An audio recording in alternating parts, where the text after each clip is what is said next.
Salam alaikum az-Zulflaoun. Bonsoir. Le déroulement de la présidentielle anticipée du 7 septembre, son casting et ses résultats rejetés par les trois candidats, y compris le gagnant M. Al-Majid Tebboune, renseigne sur nombre de dysfonctionnements et de cacophonies au sommet de l'État.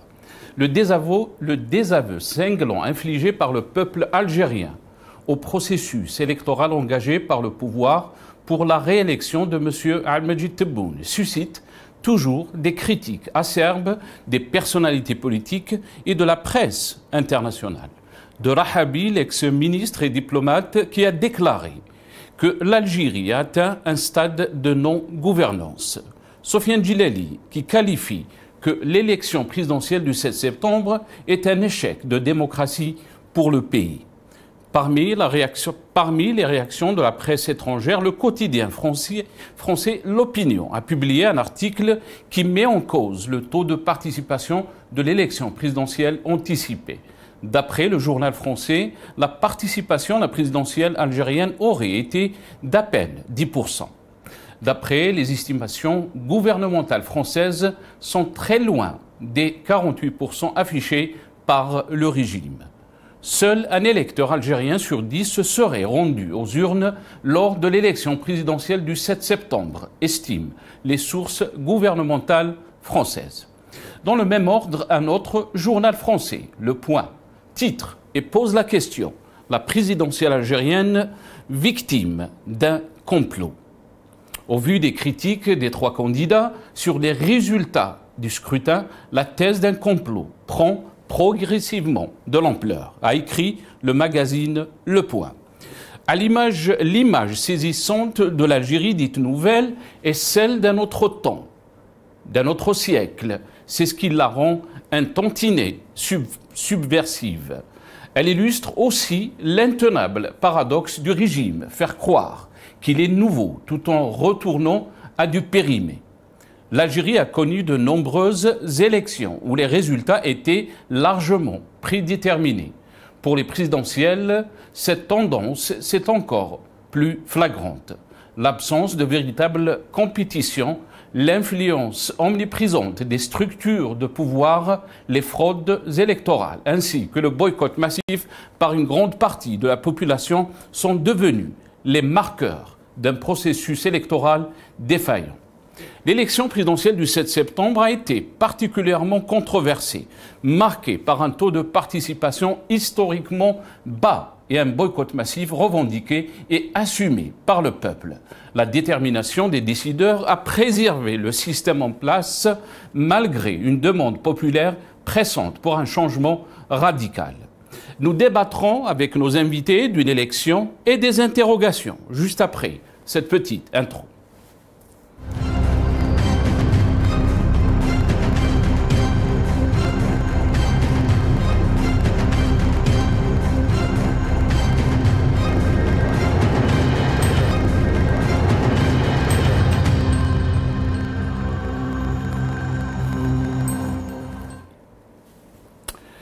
Algérie, une élection et des interrogations, c'est le titre de notre émission pour ce soir. Et pour en parler, j'ai le plaisir d'accueillir ce soir dans cette émission professeur Nordine Aoussat, écrivain et universitaire. Il est avec nous via Skype depuis Paris. C'est Nordine, marhaba bik, merci beaucoup d'avoir accepté l'invitation. Marhaba bik, Nassar, merci beaucoup vous aussi pour cette invitation. Le sujet est tellement important que c'est volontiers et avec plaisir que je réponds favorablement à chaque invitation. Salam alaikum et salam à tous nos compatriotes. Merci beaucoup, Sénordine. Wa alaykoum salam wa rahmatullah. Très ravi de vous avoir dans cette émission, Sénordine. J'ai le plaisir aussi d'accueillir M. Nazim Taleb, membre du secrétariat de Rachad. Il est avec nous depuis Paris aussi via Skype. C'est Nazim, marhaba bik. Merci beaucoup d'avoir accepté l'invitation. Merci pour l'invitation. Mes chaleureuses salutations à vos invités et à tout le peuple algérien. Merci beaucoup. C'est Nazim. On va donc revenir sur ce qui a été publié par l'opinion et aussi après ces élections présidentielles donc anticipées. beaucoup de réactions et de cacophonie, bien sûr, par rapport au taux de participation et aux résultats. Je vais commencer avec vous, Senordine. On va revenir sur cet article, si c'est possible, l'article de l'Opinion, qui dit que la participation à la présidentielle aurait été d'à peine 10%. Si c'est possible, nos amis de la régie vont nous mettre donc le titre de l'Opinion, l'Algérie. Algérie, la participation à la présidentielle aurait été d'à peine 10%. Les estimations gouvernementales françaises sont très loin des 48% affichés par le régime. Senordine, on va commencer par ce titre, notre émission, et bien sûr comparer donc au pourcentage qui a été avancé par les autorités algériennes, qui parlent donc 48,03%, le taux de participation d'après les chiffres qui ont été avancés, beaucoup d'incohérences, beaucoup de cacophonie par rapport donc à ces chiffres. Senordine, quand on lit donc ce titre de l'Opinion, quelle question on peut se poser donc surtout, il faut rappeler que Ahmed Tebboune a accordé au même journal, l'Opinion, 2 interviews pendant 2020. C'est Nordi. Oui, bien sûr. Je salue pour commencer c'est Nazim Taleb, ça fait longtemps, salam alaikum. Je suis très content de l'avoir comme aussi deuxième invité pour débattre de ce sujet. Effectivement, comme tu le dis à Sinassar, le journal L'Opinion, c'est un journal qui n'est pas un journal d'opinion vis-à-vis de l'étranger. C'est-à-dire que il est, disons, neutre. Ça, c'est la première remarque. Deuxième remarque, tu viens de le dire, le journal L'Opinion, c'est un journal qui est plus ou moins, disons, favorable à l'Algérie, particulièrement à Abdelmajid Tebboune. Il lui a accordé 2 interviews sur des pages entières. Et le journaliste de L'Opinion s'est même déplacé en Algérie. Il a eu une interview à Qasr al-Mouradia, avec Abdelmajid Tebboune, il n'y a pas si longtemps que ça, il y a 2 ou 3 ans à peine. Donc, c'est... C'est Nourdine. Je m'excuse, je vous ai coupé la parole parce que nos amis de la régie me disent que les vidéos sont prêtes. Et ça, c'est des extraits qu'on va vous montrer donc de ces 2 interviews qu'a accordé Abdelmajid Tebboune pendant donc en 2020, je pense, au journal L'Opinion, journal français, il faut le préciser. On l'écoute. Ce qui s'est passé, mais à aucun moment l'État, les arrestations ne se sont faites sur la base des idées ou des slogans ou du fait d'être opposant à ce qui se fait. On nous reproche bien sûr d'avoir arrêté des journalistes, Je peux vous donner ma parole qu'aucun journaliste n'a été arrêté pour le fait d'être journaliste. Plus grand respect. Nous avons actuellement dans le pays énormément de journalistes. Nous respectons la presse comme de tout temps. Moi-même, j'en suis convaincu. Et ça, je crois que beaucoup d'amis dans la presse le savent depuis le temps où j'étais ministre de la Communication et de la Culture. J'ai toujours voué le plus grand respect à la presse et je n'ai jamais fait la différence entre la presse publique et la presse privée. Seulement, le fait d'être journaliste, bien sûr, comme partout ailleurs, ne donne aucune immunité concernant le désordre, concernant l'atteinte à l'ordre public. On va écouter un autre extrait où il parle à Ahmed Tebboune du projet de démocratisation de l'Algérie. Président, ce projet de révision constitutionnelle a été adopté par l'Assemblée populaire nationale récemment. Il sera soumis au référendum le 1er novembre prochain et pourtant certaines ONG et personnalités algériennes continuent à dénoncer la répression à l'égard de certains journalistes et militants. Quelle est votre ligne de conduite en la matière et cette nouvelle constitution intégrera-t-elle les questions relatives aux libertés d'expression ? Nous avons dépassé de très loin maintenant la période de l'unanimité et de l'unanimisme. il est clair qu'il y aura toujours des voix discordantes. Chacun voit les choses à sa manière. Une république, d'autant plus qui essaye d'entamer une vraie démocratisation de la vie publique, la vie politique essentiellement, tient compte de l'avis, bien sûr, de la majorité, tout en respectant les avis minoritaires. Maintenant, les ONG, je vous le dis franchement, c'est ma manière de parler, c'est ma manière de faire. Il y a ONG et ONG. Il y a des ONG qui sont très stigmatisées pour leur accointance, pour leur manière de voir les choses, de négativiser beaucoup de choses. Il y a d'autres ONG très très respectables et nous tenons compte beaucoup de leur avis, pensent qu'il y a répression, il n'y a pas répression, il n'y aura pas répression, je m'y suis engagé, il y a protection de l'ordre public. Voilà, Tebboune, donc son interview qui a été accordée au journal L'Opinion au début donc de son mandat en 2020. Je m'excuse, Sianoldine, je vous ai coupé la parole, donc juste pour éclairer, vous donner un peu plus d'informations par rapport à ces deux interviews qui ont été accordées au journal L'Opinion. Et L'Opinion, bien sûr, il revient sur ces élections. La participation présidentielle aurait été d'à peine 10%. Je vous laisse continuer, Sianoldine. Oui, donc tu as bien fait de projeter ces deux, enfin la régie que je remercie ont bien fait de projeter ces deux vidéos qui vont dans le sens de ce que je disais. D'ailleurs, je fais remarquer juste un point, que en voyant Abdelmadjid Tebboune comme ça, on se dit d'autres présidents. Je dis bien, et là c'est le prof de communication qui parle, d'accord.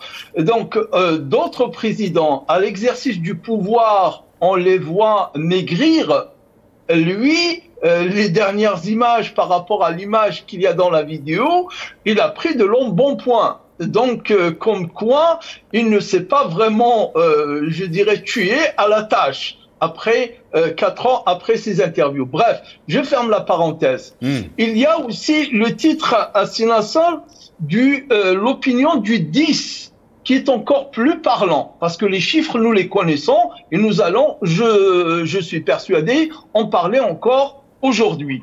Regardez ce qu'il titre dans l'édition. C'est la première fois, il parle sur la première page. Le lundi, il n'a rien dit, mais le lendemain, le mardi 10, il dit l'Algérie, la triste farce de l'élection présidentielle. Regardez ce qu'il dit. En Algérie, l'élection présidentielle de dimanche a été une triste farce et la France ne s'est pas grandie. La France, dit-il, ne s'est pas grandie en s'empressant d'exprimer aussitôt ses plus vives félicitations. Et plus bas, il dit, avec plus de 94% des voix, le président sortant, c'est-à-dire Abdelmadjid Tebboune, fait mieux que Vladimir Poutine, qui lui n'a eu que 88% en mars dernier. C'est dire comment la presse, d'ailleurs comme le titre que tu as cité, le magazine Le Point, qui parle de complot, en fait c'est de l'ironie. Ils sont en train de renvoyer au pouvoir algérien les outils, les verbes, les formules qu'il a l'habitude d'utiliser. Effectivement, 10%, ce n'est pas le gouvernement français, mais c'est le journal L'Opinion et d'autres qui l'accordent à cette élection. C'est très très peu. Et combien même on dira qu'il y a eu plus que ça, le double, disons 20%, que 80% après 5 ans de propagande, après 5 ans où toute la presse a été mise au pas, les journaux et les autres, que le peuple à 80% boude, à 80% boycotte ou s'abstient d'aller voter, montre bien la faillite de ce pouvoir qui a reçu une cinglante, je dirais, gifle de façon non violente de ce peuple algérien. Très bien. Restez avec nous, c'est Nourdine. Nazim Taleb.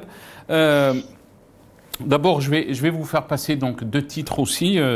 Africa News, qui aussi est revenu sur cette élection présidentielle, qui dit Algérie, après les élections, la confusion sur les résultats. Les Algériens s'attendaient à ce que les élections se déroulent sans incident et que le président Tebboune obtienne un second mandat. Au lieu de cela, ils ont vu le président lui-même remettre en question le décompte des voix et ses opposants déposer de recours en justice pour fraude. On va aller voir le point. La présidentielle algérienne victime d'un complot. Point d'interrogation. Au vu des critiques des 3 candidats sur les résultats du scrutin, la thèse d'un complot prend progressivement de l'ampleur. Nazim Taleb, une élection et beaucoup d'interrogations. Nazim Taleb. Bon, il est à souligner, bon, je vais pas...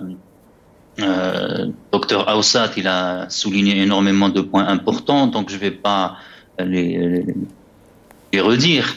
Moi, ce qui m'interpelle, c'est quand même que les félicitations des pays étrangers, ils savent très bien, par la voie de leur diplomatie, que Tebboune, Abdelmajid Tebboune, moi je vais l'appeler Abdelmajid Brejnev, au fait, ils savent très bien qu'il a fait les élections. Il a remis en cause les résultats. Donc, normalement, ces pays-là doivent attendre la décision du Conseil constitutionnel avant d'exprimer toute félicitation au président Abdelmajid Tebboune. On est bien d'accord. Bon. Alors, le fait de se précipiter à le féliciter, ben, au fait, tout simplement, c'est une reconnaissance que c'est un pays dictatorial. Ils savent très bien que le fait de remettre en cause les résultats ou pas, ce sera toujours Tebboune qui sera premier avec un score stalinien de 94%.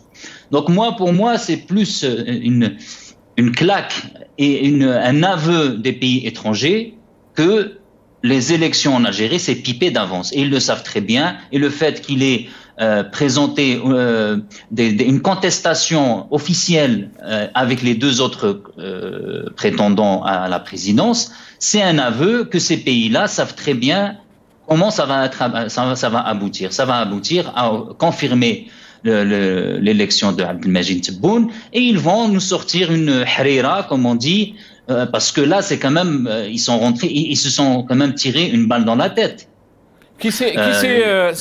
Nazim Taleb, qui s'est tiré une balle dans la tête? Est-ce que les responsables étrangers qui ont félicité Abdelmajid Tebboune pour sa réélection, c'est ce que vous êtes en train de dire? Non, c'est le régime. Très bien. En fait, les chancelleries étrangères ne font que féliciter. Ils vont pas rentrer. Mais aussi, d'un autre angle, si Nazim, est-ce que vous pensez aussi ceux qui défendent donc cette élection, qui disent que c'est une élection transparente, libre, où le peuple avait la liberté de choisir entre les 3 candidats, c'est ce qu'ils disent. Et la preuve, les responsables étrangers se sont rués à féliciter Abdelmajid Tebboune pour sa réélection. Et même Monsieur Macron, le président français, a envoyé donc une conseillère Afrique du Nord et Moyen-Orient du président Emmanuel Macron, Madame Anne-Claire Legendre. Il l'a envoyé à Alger pour féliciter donc Abdelmajid Tebboune. On va regarder ces images et je reviens à vous pour vous donner la parole. في المستهل استقبل رئيس الجمهورية السيد عبد المجيد تبون اليوم السيدة آن كلير لوجوندر المبعوثة الخاصة مستشارة الرئيس الفرنسي مانويل ماكرون لشمال إفريقيا والشرق الأوسط حاملة منه رسالة إلى السيد رئيس الجمهورية. اللقاء حضره السيد بوعلام مدير ديوان رئاسة الجمهورية. Nazim Taleb, est-ce que c'est pas une preuve que ces élections étaient donc gagnées par Abdelmajid Tebboune? Bon, on sait très bien que c'est des élections qui sont quand même truquées. Les élections, c'est pas que le résultat, c'est comment vous présentez les élections. Tebboune, il avait en face deux lièvres, Arnabain, et puis c'est tout. Donc les dés étaient jetés dès le départ. Si on voulait réellement des élections libres, il aurait fallu permettre à tous les candidats qui souhaitaient rentrer dans cette compétition électorale de pouvoir le faire. En Algérie, demander à Tabou. Il fallait permettre à Tabou de le faire, il fallait permettre à Ali Belhaj de le faire, il fallait permettre à tous les candidats qui souhaitaient le faire. Et là, on verra combien de Tebboune il aurait eu. Là, on ne peut pas quand même parler d'élections libres quand vous avez finalement tous les candidats, mis à part celui du FFS et celui du MSP, qui ont été retenus, et le reste, ils ont été même inquiétés par la justice. Donc, on ne peut pas appeler ça une élection libre.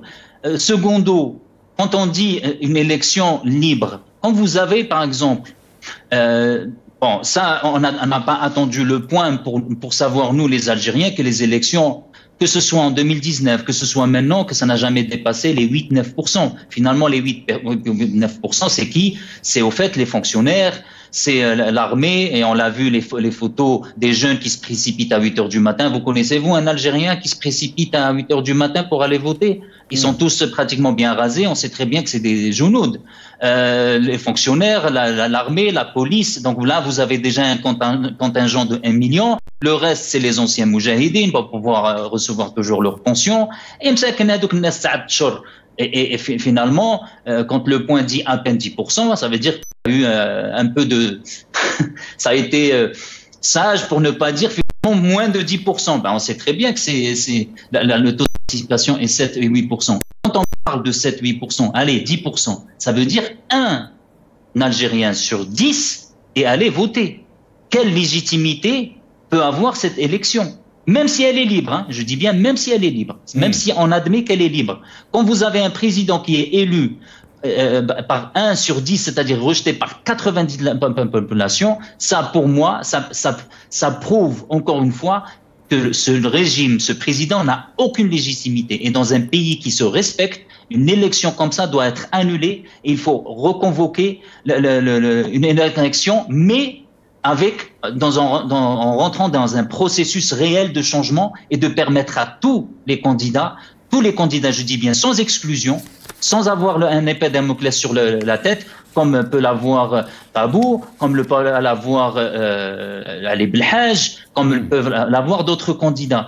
Et Tebboune, encore une fois, c'est le mensonge quand même personnifié quand il dit il n'y a pas de journalistes en prison. Il y a quand même Boujama qui a été condamné à 2 autres prisons. Il y a Qadi Ihsan à 50 prisons. Il y a énormément de journalistes qui ont croupi. Darani d'ailleurs, Darani a fait de la prison. Donc, au fait, on est dans le mensonge. Donc, Tebboune, je dirais, s'il a un peu de sagesse et laisser vraiment son empreinte dans l'histoire algérienne, ben, il faut qu'il saisisse cette occasion, non seulement de dire ces élections ne sont pas transparentes, mais réellement changer les choses, parce qu'il a le pouvoir, il a quand même un certain pouvoir, et de réellement de dire ça suffit, parce que là, on est clairement, l'Algérie, ça se fissure de plus en plus. Se fissure en 88, en 91, et ça n'arrête pas, et à un moment donné, ça va s'écrouler. Et on n'aura que les yeux pour pleurer. Et c'est pour ça que il est important de dire que c'est une crise profonde, ces élections, sans parler, bien sûr, des résultats où on est de 26% à 48%, alors qu'il y a le nombre d'électeurs est de 5 millions. Très bien, restez avec nous, Nazim Taleb. Nourdine, je reviens à vous, bien sûr, peut-être sur cette question de précipitation des responsables étrangers à féliciter la réélection d'Al-Majid Tebboune. On a vu par exemple le président Vladimir Poutine qui a félicité donc Al-Majid Tebboune à l'occasion de sa réélection pour un nouveau mandat, un envoyé spécial du président Macron en Algérie, donc pour transmettre le message de Emmanuel Macron, message de félicitations pour la réélection de Abdelmajid Tebboune.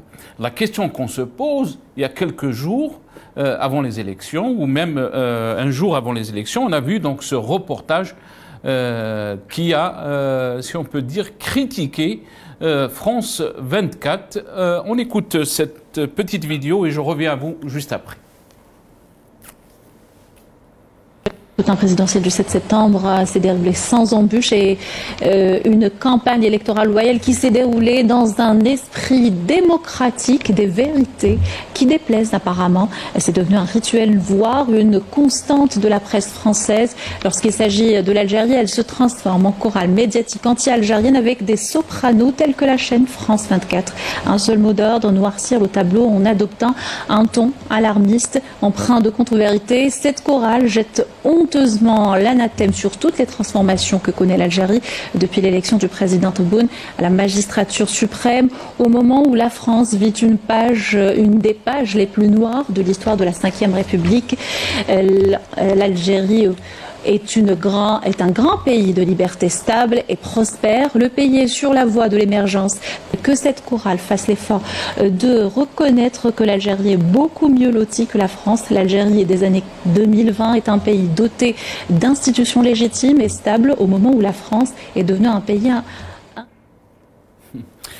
C'est Nordine, on est dans la confusion totale. On n'arrive plus à comprendre la direction de notre diplomatie, parce qu'une semaine, on a vu il y a quelques jours donc ce reportage de l'ENTV sur France 24. Il faut rappeler que France 24 est lié à l'État, donc c'est une chaîne entre guillemets étatique, puisqu'il est lié au Quai d'Orsay, le ministère des Affaires étrangères français, alors que Emmanuel Macron a envoyé donc un envoyé spécial donc pour féliciter Abdelmadjid Tebboune. Qu'est-ce qui se passe, Nordine? Est-ce que Abdelmadjid Tebboune a conforté, si on peut dire, sa position en tant que président de la République algérienne avec ce score de presque 95%? Pas du tout. Il n'a ni conforté, ni, je dirais, consolidé. Au contraire, le peu de crédibilité dont il pouvait se targuer, il l'a totalement dilapidé avec les élections du 7 septembre. Sinassar, tu permets juste 2 secondes sur la question avant de revenir sur ça. Là, tu vois l'opinion. Le journal L'Opinion, je t'ai envoyé le truc. Il y a 5 colonnes. 5 colonnes, c'est à la une. Hein, c'est la seule fois où il en parle à la une. Le mot triste a été utilisé 5 fois. Presque dans chacune des colonnes, le journal et le directeur Jean-Dominique Merchet déplore ces élections du 7 septembre. Regardez ce qu'il dit. Triste. Ah, ça, c'est la 3e ou la 4e fois qu'il utilise triste. Triste, la farce l'est surtout parce que les 45 millions d'Algériens méritent mieux que cette impasse politique autoritaire. Conséquence de l'échec du Hirak, le mouvement de protestation de 2019. Et donc, il dit que le peuple algérien mérite mieux que ça. Il dit même que, regardez ce qu'il dit, en 2019, le régime avait faim de jouer le jeu démocratique. Abdelmadjid Tebboune ne recueillant que 58% des voix. 5 ans plus tard, il ne se donne même plus cette peine. Le message est clair. C'est-à-dire qu'il y a 5 ans, il s'est donné la peine de se montrer démocrate en s'accordant un score, disons, normal. Un score d'après la chute du mur de Berlin. Le score qu'il vient de se donner cette fois-ci, je ne dirais pas comme mon frère Nazim qui s'est tiré une balle dans la tête, mais en tout cas, il s'est tiré une balle dans le pied. Le score de 94,65% est une honte. C'est vraiment une humiliation suprême pour cette élection et pour Abdelmadjid Tebboune. Mais bon, Abdelmadjid Tebboune, il n'en est pas à la première des humiliations pour qu'il en tire une leçon. Donc, est-ce que c'est 95%, c'est Nordine. Est-ce qu'on veut affaiblir Abdelmajid Tebboune? C'est quoi? Parce que contre le point titre, je vais vous laisser la parole. Contre le point titre, la présidentielle algérienne victime d'un complot. Elle parle, entre guillemets bien sûr, elle parle de complot. La thèse d'un complot prend progressivement de l'ampleur. Où peut-on situer ce complot? Moi, à mon humble avis, à ma connaissance, la connaissance que j'ai de quand j'étais dans l'armée, c'est-à-dire du fonctionnement, des articles que j'écris maintenant depuis plus de 30 ans. J'ai écrit en 1995 à l'occasion du 1995, 30 ans après le coup d'État, j'ai écrit un article pour analyser le fonctionnement de cette armée. Le dysfonctionnement ou l'imbroglio, ou je dirais ce qui s'est passé, c'est que... Donc pour vous, c'est Nordine, ceux qui nous suivent comprennent. Pour vous, donc si j'ai bien compris, ce complot vient de l'institution militaire. Absolument. Très bien. Absolument. C'est l'armée, de l'intérieur de l'armée, qu'il y a eu mésentente, il y a eu désaccord, et au lieu que ce désaccord, ils trouvent une solution, comme ils ne sont pas habitués à dialoguer sans un arbitre, l'arbitre a été toujours médiane, il a été toujours Toufik, c'était toujours le DRS qui arbitre entre les différents centres décisionnels, entre les différents, je dirais, clans, les différents clans de ce pouvoir. Il n'y a plus cet arbitre. Il n'y a plus cet arbitre. En 2019, Gaïd Salah a fait passer les élections. On l'a appris par la suite, 2 ans presque après, qu'il y avait une partie des services qui voulait adouber Azdine Mehoubi. Ça n'a pas marché. C'est le candidat. Wassini Bouazza, qui est en prison. Voilà. Et Wassini Bouazza, ne l'oublions pas, il a reçu la sanction la plus sévère jamais infligée à un militaire. Il a été dégradé. C'est Nordine, parce que ce que vous êtes en train de dire est très important. Cela nous ramène aussi à des déclarations qui ont été faites par M. Xavier Driancourt, l'ancien ambassadeur français à Alger, juste après ces élections. Donc, on l'écoute et je reviens à vous juste après. Est-ce que, finalement, la question ne se pose pas, mais pourquoi les opposants continuent de se présenter alors qu'ils savent qu'ils seront battus? Oui, ils le savent, mais pour l'élection présidentielle algérienne, comme pour toutes les élections présidentielles algériennes depuis 62, en gros, il y a 2 conditions et un paramètre. 2 conditions. La première, c'est d'être adoubé, choisi, plébiscité par l'armée qui fait le choix du candidat. Bouteflika, avant lui Zeroual, Chadli avaient été choisis par l'armée. Donc c'est la première. Ça, après Boumedienne, ça a toujours été le cas. Boumedienne, d'ailleurs, Boumedienne était le premier président militaire. Boumedienne était le premier militaire. Ouais. Et l'armée est toujours allée chercher Chadli, qui était le général le plus ancien dans le grade le plus élevé, puis Boudiaf, après, qui a été assassiné, puis Zeroual, puis Bouteflika. C'est toujours l'armée qui a fait les présidents de la République. C'est la première condition. C'est Nordine. Oui, donc Xavier Driancourt, je vais dire un mot très rapide. Beaucoup d'Algériens, surtout ceux qui sont, je dirais, les chiatines du pouvoir, ne l'aiment pas. Lui, il dit « j'aime l'Algérie ». Et c'est pour ça que j'ai demandé à être ambassadeur une 2e fois. J'aime l'Algérie, j'aime les Algériens. Et ce qui ne leur plaît pas à certains Algériens chez Xavier Driancourt, c'est qu'il n'a pas la langue dans la poche. Il dit les choses clairement, crûment. Donc, pour ce qui est de l'armée, et sa relation avec la présidence, je l'ai écrit en juillet 95. Il est là dans mon livre. Juillet 95, l'armée algérienne, 30 ans après le coup d'État du colonel Boumedienne, les 4 vérités. Je dis, on ne répétera pas assez qu'en 33 années d'indépendance, les civils n'ont dirigé l'Algérie sous surveillance de l'armée de surcroît que pendant de courtes parenthèses. On le sait depuis toujours que le président algérien est choisi par l'armée. Et quand je dis l'armée, mais c'est pas le pauvre Djoundi, le pauvre sergent ou même le colonel. Un groupe de militaires qu'on appelle la boîte noire, qu'on appelle le conclave, qu'on appelle, je sais pas, plusieurs appellations, c'est eux qui décident. Cette fois-ci,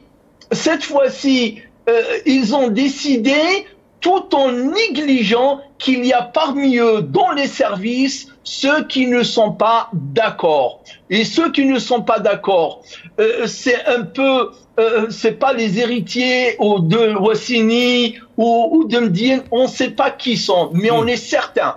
Je vais éclaircir. On est certain qu'une source des services a mis pression sur le président de l'ANI pour annoncer les chiffres qu'il avait annoncés, tels qu'il les avait annoncés, même si ça devait déplaire à certains. Alors sinon, on n'a pas d'autre explication que celle-ci, sachant, excuse-moi juste 2 secondes, sachant que le président de l'ANI n'a aucune, je dirais, liberté de dire le moindre chiffre sans qu'il ne reçoit l'aval d'un responsable de la sécurité militaire. Je dis la sécurité militaire pour rester sur le nom générique des années d'antan. Très bien. Reste avec nous, Sir Nourdine. Nazim Taleb. اسمح لي عطلت شويه عليك. لازم طالب, يعني vous avez écouté peut-être l'analyse de Sir Nourdine qui dit que peut-être il y a une force au sein du régime qui s'est immiscée, si on peut dire, qui est pour faire barrage ou pour faire passer un message clair à Abdelmajid Tebboune et tous ceux qui l'entourent. Qu'est-ce que vous en pensez, Sinazim? Mais avant de vous donner la parole, on va écouter aussi un deuxième passage de Xavier Driancourt, l'ancien ambassadeur français à Alger. On l'écoute. La deuxième, c'est justement, on en revient à la présentation précédente, c'est-à-dire qu'il faut donner une apparence de démocratie et donc avoir des candidats qui sont un peu des plantes vertes, des pots de fleurs ou des figurants pour donner une apparence de démocratie, parce que sans cela, l'ONU, les ONG, l'Union européenne, le Parlement européen, etc., critiqueraient l'absence de démocratie dans l'élection algérienne. Donc c'est pour ça qu'il y a ces 2 candidats, un socialiste, un islamiste, qui sont ce qu'on appelle en Algérie des lièvres ou des faire-valoir, qui sont là, qui savent parfaitement qu'ils ne servent à rien, mais ils sont là, ça leur donne une petite audience, comme chez nous pour des élections européennes ou autres. Il y a des candidats qui se présentent en sachant qu'ils n'auront aucune chance, mais voilà, ils font partie du décor. Et enfin, il y a 2 conditions, et je dirais il y a un seul paramètre qui est important, c'est le taux de participation. Et samedi, il n'y aura aucun suspense à une éventuelle soirée électorale en Algérie. Tebboune sera réélu, mais ce qui est important, c'est le taux de participation. C'est le seul moyen pour la population de s'exprimer ou de ne pas s'exprimer, de faire valoir son mécontentement. C'est Nazim, les déclarations de Xavier Driancourt très pertinentes. Il a parlé de 2 conditions, donc l'armée qui choisit le président, une apparence de démocratie, donc il a utilisé le mot lièvre, mais aussi le paramètre de taux de participation qui était, si on peut dire, une très grande surprise pour Abdelmajid Tebboune et ceux qui ont organisé donc ces élections.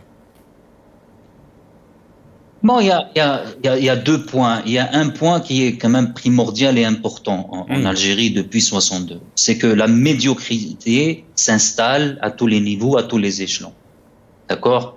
Les gens ne sont pas nommés ou désignés pour leurs compétences. Ils sont désignés et nommés pour leur loyauté pour les faire valoir comme ont pu le faire le candidat FFS ou la MSP. Au fait, plus vous faites la brosse, plus vous courbez les chines et plus vous serez promu. Donc cette médiocrité, elle a un impact. Aujourd'hui, c'est vrai, on peut dire qu'il y a un complot, mais il y a aussi une médiocrité alarmante en Algérie. Parce que s'il n'y avait pas cette médiocrité, on aurait pu au moins avoir une certaine concordance et une cohérence entre le taux de participation et le nombre d'électeurs, parce qu'il faut quand même pas sortir. Comment expliquer que le communiqué qui a été envoyé à l'ANI donc a été signé par les trois candidats, dont le gagnant de cette élection, M. Ahmedji Tebboune, lui qui remet en cause même les chiffres qui ont été avancés? Est-ce qu'il s'agit seulement de médiocrité ou peut-être? Non, c'est pour ça que j'ai commencé mon intervention pour dire il y a deux points. Il y a un élément à ne pas négliger, c'est la médiocrité au niveau du régime. Maintenant, effectivement, il y a aussi des guerres de clans. Et c'est pour ça, comme l'a dit très justement Aoussat, il n'y a pas un chef d'orchestre qui, justement, met en musique ces chiffres. C'est-à-dire, on va donner un chiffre de 5 millions d'électeurs. Ah, mais 5 millions, ça représente que 23%. On va gonfler le nombre d'électeurs. Comme ça, on arrive à 48%. Il y a plus. Hein. Et ça prouve qu'il y a aujourd'hui une guerre entre trois pôles, la présidence, le commandement de l'armée et les services de renseignement. Tebboune, pour moi, pourquoi il a été en colère? Parce que, premièrement, il ne s'attendait pas à 94% de taux être réélu à 94%. Ben, la preuve, tout le monde rigole maintenant, il est la risée de tout le monde. Tout le monde maintenant dit que c'est une élection stalinienne, à la Brejnev. Et donc, lui, peut-être qu'il s'était entendu avec les services, avec le commandement de l'armée, dans certaines mesures, peut-être à 70-80%, d'accord? Et ce qui a déplu aussi, c'est le taux de participation très faible et surtout la discordance entre le nombre d'électeurs qui était de 5 630 000 électeurs. Rappelez-vous, il avait utilisé ce chiffre pour dire le nombre de victimes de la guerre en France par les Français en Algérie est de 5 630 000. Donc on retrouve le même chiffre qui est quand même étonnant. Et donc toute cette cacophonie, toute cette confusion, en fait, ça le met en colère.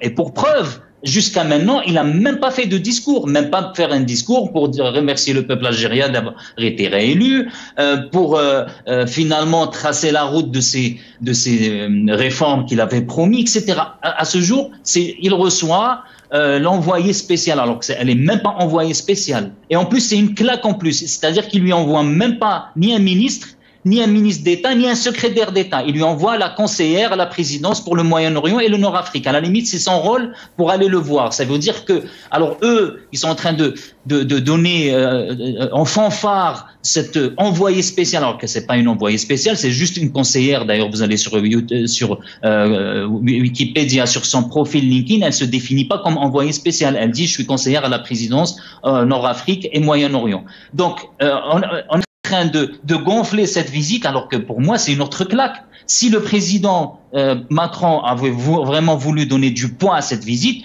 il aurait dépêché un ministre des Affaires étrangères ou un secrétaire d'État, etc.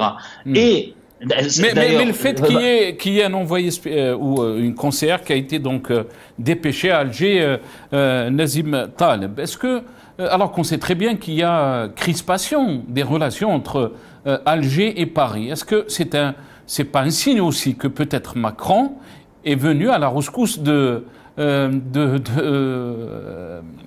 Abdelmajid Tebboune?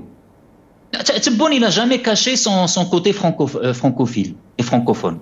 À chaque fois qu'il a parlé de Macron, c'est en des termes élogieux. Et je dirais même on se rappelle très bien des déclarations qui ont été faites auparavant par Emmanuel Macron, le président français, qui avait déclaré que le Hirak a affaibli le système politico-militaire, mais en même temps, il avait dit des choses très positives de Ahmedji Tebboune. Oui, oui, je suis tout à fait d'accord. Mais sauf que Macron, d'ailleurs, je ne sais pas si vous avez suivi la totalité de l'interview de Monsieur Driancourt. Il le dit. Il a dit Macron, depuis le début, il a fait des appels de pied au régime algérien, mais finalement, il a eu très peu en retour. Et c'est pour ça qu'il a changé sa veste pour reconnaître la marocanité du Sahara. Et d'ailleurs, c'est pour ça que je vous disais, il a finalement envoyé qu'une conseillère. Parce que si Macron a vraiment à cœur la relation franco-algérienne, ben il aurait envoyé un ministre des Affaires étrangères, un secrétaire d'État, etc. C'est pour dire que Macron, par l'envoi d'une simple conseillère, ben il a tout simplement, et Driancourt le dit, hein, c'est pas moi qui le dis, il dit finalement qu'il espère pas grand-chose de l'Algérie, peut-être même bien au contraire, c'est un aveu que c'est un pays qui est en décrépitude, c'est un régime qui est en train de sombrer et de se fissurer, et aujourd'hui, pour lui, c'est pas un interlocuteur d'une grande valeur, sinon il lui aurait envoyé, comme je vous ai dit, un ministre des Affaires étrangères. Et sachant que jusqu'à maintenant, il n'y a pas un gouvernement français, Nazim Taleb, donc peut-être qu'il va se former très prochainement, ce gouvernement. Un ancien ministre. Restez avec nous, Nazim Taleb. C'est Nourdine, quand vous parlez de l'échec de cette élection, et que cette élection, dans sa façon de l'organiser, de cette cacophonie, ces incohérences inédites, dans l'histoire de notre pays, on n'a jamais vu une élection gérée de cette façon, et que on parle de complot, on parle de forces qui se sont immiscées donc dans ces élections. Cet échec et tout ce constat sert qui, Sinourdi? Excusez-moi, la dernière partie de ta question, c'est ça. J'ai dit cet échec et tout ce constat de ces élections sert qui? Est-ce qu'il sert une partie du régime, ou bien au contraire, le peuple qui a boudé ces élections a montré qu'il y a rupture entre le système et le peuple? Bien entendu, et je dirais de façon certaine et indéniable que le premier gagnant, je dis bien le premier gagnant, le seul vainqueur de ces élections, c'est le peuple algérien qui a boudé, qui a boycotté ces élections. Il s'est fait reconnaître, qu'il est à plus de 20 millions à avoir boudé ces élections. Donc c'est le premier gagnant. Maintenant, revenons du côté du pouvoir. Le côté du pouvoir, Sinassan, ils avaient perdu déjà depuis longtemps. Au moins, allez, si on remonte pas jusqu'en 2014, quand ils ont accepté de reconduire Bouteflika pour le 4e mandat, alors qu'il était inapte, le pouvoir avait montré qu'il ne contrôlait plus rien. Qu'il ne contrôlait plus, quand je dis le pouvoir, c'est-à-dire à décider. Après discussion, des tours de table, etc., le dernier à prendre le mot qui va trancher sur la question a perdu la main depuis 2014, et je suis certain qu'ils ont essayé 2015, 2016, 2000, etc., à reprendre la main. Ils n'ont pas réussi jusqu'en 2019 quand le Hirak est arrivé. Et quand le Hirak est arrivé, ce pouvoir-là, il était désarçonné, comme je l'avais dit la dernière fois, et au lieu de composer avec les revendications du Hirak et admettre qu'il était temps de faire la transition, qu'il était temps de changer, il pensait gagner 5 ans en forçant le peuple de toutes les manières, avec le 87 bis, avec les arrestations, etc., à lui imposer un autre mandat. Mais le malheur, et c'est pour ça que je suis pas tout à fait d'accord avec le frère Nazim, parce que ce serait un pléonasme. Ça serait vraiment je dirais plutôt un euphémisme, que de parler de médiocrité. C'est de l'irresponsabilité. Ce n'est pas une médiocrité. Ce qui s'est passé n'est pas le résultat d'une médiocrité, mais d'une irresponsabilité. Un simple caporal, un simple sous-lieutenant, je dirais, est capable d'organiser de A à Z ces élections sans commettre toutes ces extravagances de 3 chiffres qui nous donnent 99,98 et toutes ces incohérences. Il se passe quelque chose. Ce qui se passe, Nassar, je crois que tout à l'heure, tu as interprété mon propos pas comme je le voulais. Ce n'est pas dans le pouvoir, ce n'est pas dans la présidence, l'état-major, c'est dans les services, toutes les extensions du DRS, toutes les officines, c'est-à-dire toutes les directions, c'est dans les services. Ça se passe dans les services. Quand vous parlez, il se passe quelque chose. C'est quoi cette chose? 10 secondes, parce que je dois donner la parole à notre ami. Ce qui se passe, c'est que Hamrouche l'avait dit en 1994. L'armée ne sait plus qu'est-ce qu'elle défend.